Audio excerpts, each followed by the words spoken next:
বিএনপির ভারপ্রাপ্ত চেয়ারম্যান তারেক রহমান দুটি জনসভায় এবং কর্মী সভায় বক্তব্য দিয়েছেন, একটি চুয়াডাঙ্গা এবং একটি রাজশাহীতে তিনি একটি কর্মী সভায় বলেছেন যে বিএনপি যেসব নেতাকর্মী সামনের নির্বাচনে ফাঁকা মাঠ ভেবে খুশি হচ্ছেন তারা সাবধান হন, সামনে ভয়ঙ্কর অন্ধকার দেয়াল আছে, স্বৈরাচার পড়ে গিয়েছে, পালিয়ে গিয়েছে, তারা বসে নেই, তারা তো ষড়যন্ত্র করছে।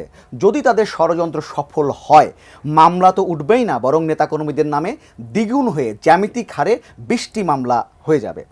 সেই সম্ভাবনা কিন্তু আছে।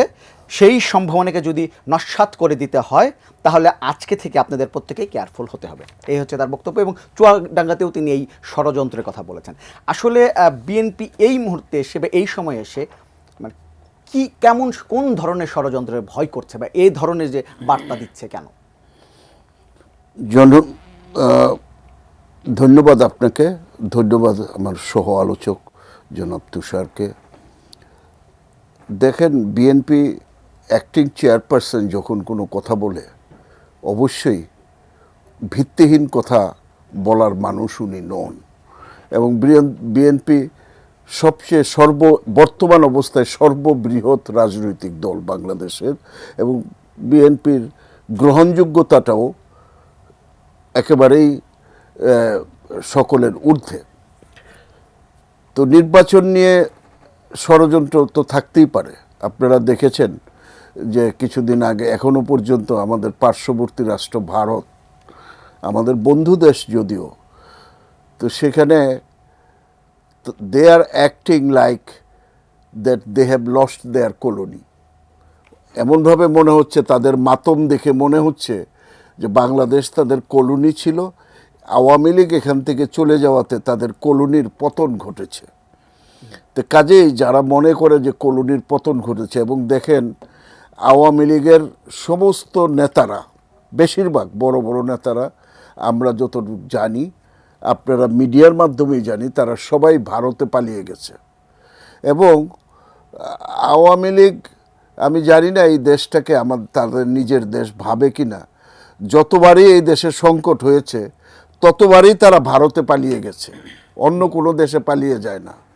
তাইলে এই মাতৃভূমির প্রতি তাদের কতখানি দরদ আছে আমার প্রশ্ন থাকতেই পারে।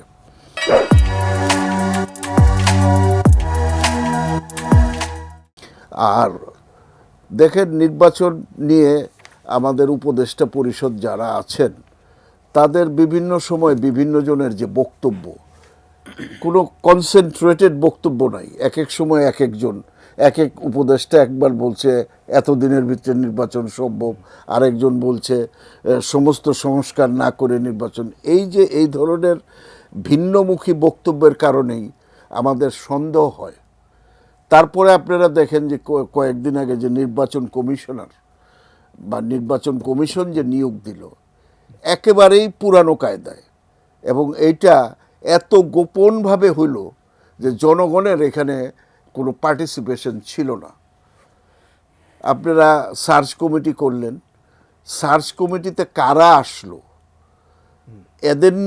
এদের নিয়ে জনগণের, আমরা মিডিয়াতে দিতে পারতাম 10-15 দিন, মিডিয়া আলোচনা করতো যে তাদের ভালো মন্দ, তার ব্যাকগ্রাউন্ড কি, তাদেরকে সেই কোনো কিছুই করা হলো না। আপনারা 10 জন বিভিন্ন দলের থেকে নিলেন, নিয়ে রাষ্ট্রপতির কাছে, যেইভাবে শেখ হাসিনা আমাদেরকে ধোঁকা দেওয়ার জন্য আগের নির্বাচন কমিশন করেছিলেন, ঠিক একই কায়দায় এবার নির্বাচন কমিশন গঠিত হয়েছে।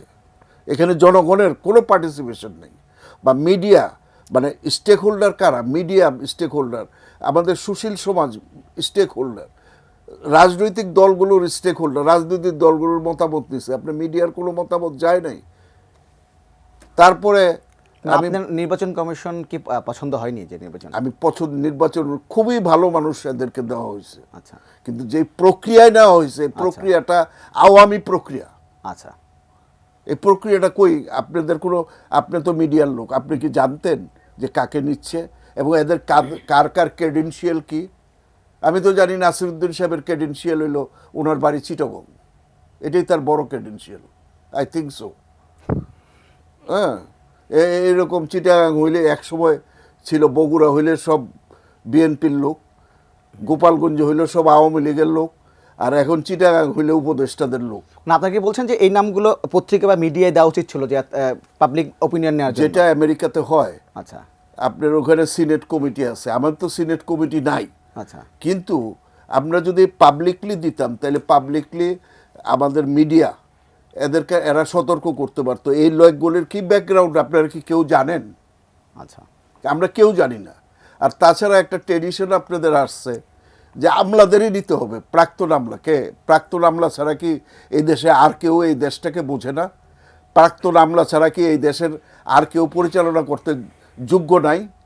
আপনি দেখেন প্রাক্তন আমলা একজন বোধহয় এক্স বিচারপতি, আর একজন মানে সেনাবাহিনীর একজন, আর চারজনই প্রাক্তন আমলা, এবং তাদের ক্রেডেনশিয়াল আমি জানি না। হয়তো দেখা গেছে হয়তো বিএনপির লোকই নিছেন আপনি, বাট আমি মনে করি যে প্রক্রিয়াটা স্বচ্ছ হওয়ার দরকার ছিল। আচ্ছা এ হয় নাই বলে আমাদের সন্দেহ থাকতেই পারে। তাছাড়া আজও পর্যন্ত এই উপদেষ্টা পরিষদের পক্ষ থেকে আমাদের কোনো ধরনের নির্বাচনের রোডম্যাপ কী হবে, সংস্কার কতটুক করবেন কতটুক করবেন না, এই ব্যাপারে কিন্তু তারা কোনো আলোচনা করছেই না।